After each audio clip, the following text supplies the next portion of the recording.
Hey everybody, what is up? Fourth Seraph here, and today we're going to talk a little bit about supply drops, not only in Black Ops 3, but in upcoming games, and it's probably going to be bad news. Now, I want to just say that this is speculation, but speculation based off of facts and things that Activision and Treyarch have said, and so I think we can draw some logical conclusions here. I saw some stuff, I think it was tweeted out by Charlie Intel. I don't have the exact tweets in front of me, but essentially what these said is it was the Activision CEO saying that despite the fact that they are actually having less game sales, they're still making a ton of money. Like, I think this year already they've made $1 billion, if I remember correctly. And so he was kind of talking about Infinite Warfare and how it was a really good idea to re-release Call of Duty 4 because he thinks that's really helped sales, even though they're still kind of down. But they basically said, we're not worried about it because we care about money, and even if we're not selling as many games, we're still making as much money.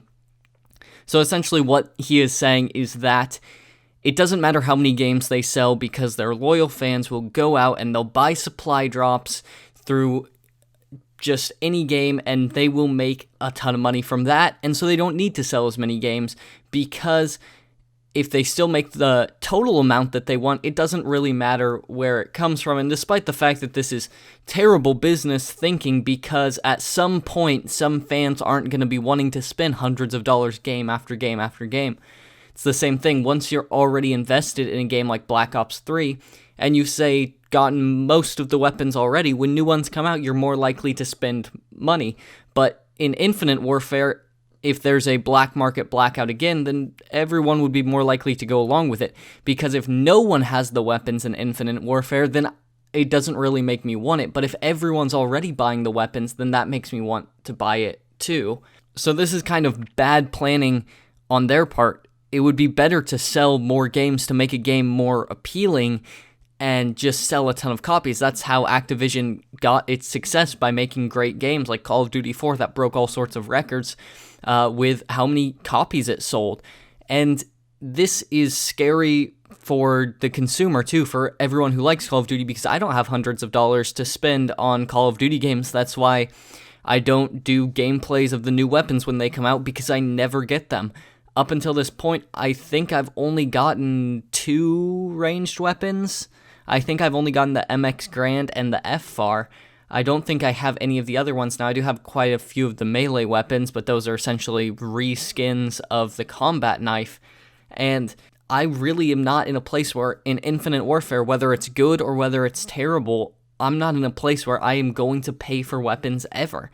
And the fact that they're really embracing this, something that the community hates so much, and saying this is actually a good thing, I think is scary, because it might mean more stuff coming through supply drops. There was even a rumor that the 10th Specialist was going to be unlocked in supply drops, and the 10th Specialist wasn't released for a long time, which makes me think that it's at least possible that Treyarch pushed it back to figure out another way to do it and came up with their kind of terrible contract system that isn't really any good and doesn't add anything really much to the game because of all of the bad community feedback. But Activision could very likely be pushing Infinity Ward much harder in the micro DLC sales. Even Treyarch has had a lot of success with their DLC sales, because with the Season Pass, you got a free weapon bribe, and so just buying the Season's Pass was worth it just for the weapon bribe, you know, at that time, based on how much you would have to spend to get one weapon. And so there are a lot of things that are really skewing these statistics, I think, for them, that make Activision think this is something that people like because it's something they keep buying. But think if there was only one place to get bottled water, and it sold bottled water for a ton, and one day it decided to just increase its prices by a lot, it would still make money. There would be less people who could afford it, and some people would drop off, but most people would then go and just pay more for the bottled water. But the company wouldn't look and say, oh, that's successful because we're making the same amount of money, because at some point, all of those people that are paying the higher price won't be able to do that forever, especially since Call of Duty has a large fan base that's young, like a lot of people in high school, that once you go off to college, you might have a lot more expenses and not be able to pay that. And this is something that should be very concerning to them because it seems like they're not really picking up any type of new followers. And at some point, I'm going to get married and I'm going to have a real job, maybe, unless YouTube works out or something, and I might stop playing Call of Duty. And there should be someone who would be replacing me once I stop playing, someone younger that then will start playing, but it seems like that's not actually the trend that is happening. But Activision is just so drunk on how much money they're making that they don't really care. They can't see the big picture, and this is a scary thing because Infinite Warfare is already kind of on bad ground. It's kind of lost its footing. It's got a lot of bad publicity from the start, and it might actually be the COD apocalypse, but we might not know it yet. Now, I think Infinite Warfare will be successful, and it could even be good, but I think that this may be the start of a downward trend where the bureaucracy and business practice of Activision actually takes all of the fun out of Call of Duty and makes it more into some type of casino in which the house always wins. Now, I know people say that, but there are people who go to Vegas and actually come out on top, a very small percentage. But really, in the supply drop system they have now, no one comes out on top ever.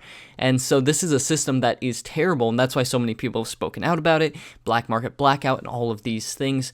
But unfortunately, it doesn't seem like it's worked. It doesn't seem like at least Activision understands this. And so my only hope is that Infinity Ward kind of puts an end to this system. It seems that Sledgehammer Games, at least in tweets by people there, seem to have listened to a lot of feedback, and so hopefully if Infinity Ward still goes with the system, it would stop after Sledgehammer. But if not, I think that at some point paying hundreds and hundreds and hundreds of dollars for a game that only lasts essentially a year is gonna get old and people will stop doing it. I know that I spent a lot more money in Advanced Warfare than I did in Black Ops 3 because I thought, oh, this is cool, there's some gear I want, there's weapons I want, there's stuff I want, but then because it ended and then really all that money I spent isn't worth it because it's gear for a character that I don't use, it made me look and say I'm not going to spend any money in Black Ops 3. I think I bought like $10 worth of supply drops to try and get weapons when they first came out, got absolutely nothing out of them and decided that is it, I'm just done with this. And so even someone like me who's played Call of Duty their whole life, since all the way back since Call of Duty 4, I even have Call of Duty 2 that I would play and still bust out sometimes when I have friends over and we play that. I love Call of Duty. I've played it all the way through. Even I'm not spending money, and so it seems like it's a very specific group of people paying huge amounts of money, hundreds and hundreds of dollars to constantly have stuff, and eventually those people probably will stop. Spending hundreds and hundreds of dollars on a game year after year after year gets old.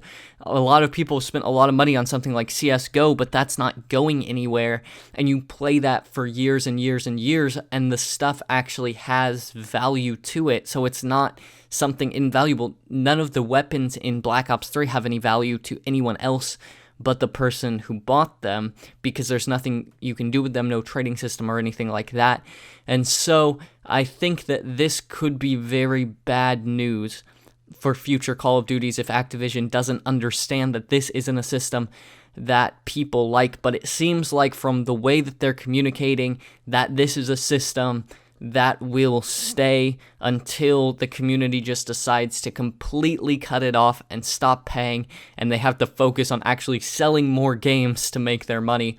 I know that there wasn't necessarily a whole lot of substance in this video, but I wanted to let you guys know about some of this stuff, some of the news. I hadn't really seen anyone else make a video about this, but I did see those tweets, and so I thought that it was at least a pretty good confirmation that supply drop system would continue through Infinite Warfare and into the future indefinitely until something happens. And so I wanted to make a video so that at least some people could know about this, because I think for a lot of people, since no one's really making videos, Infinite Warfare will come out and people will be super surprised that that system's there, because there's been so much negative feedback in Black Ops 3 about it. But let me know what you guys think down in the comments below.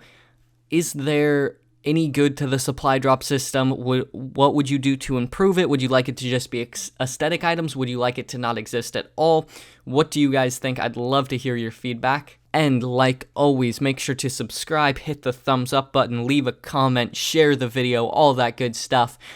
Still doing a ramp up to a new giveaway. We've almost hit the goal. So if this video could get 10 likes and 100 shares, we will start the giveaway right away. I already have the video pretty much all queued up and ready to go, and so I'm looking forward to uploading that. I think you guys are going to love this one. It's a G Fuel giveaway. Think you guys will be super pumped about it, but until next time, I will see you online.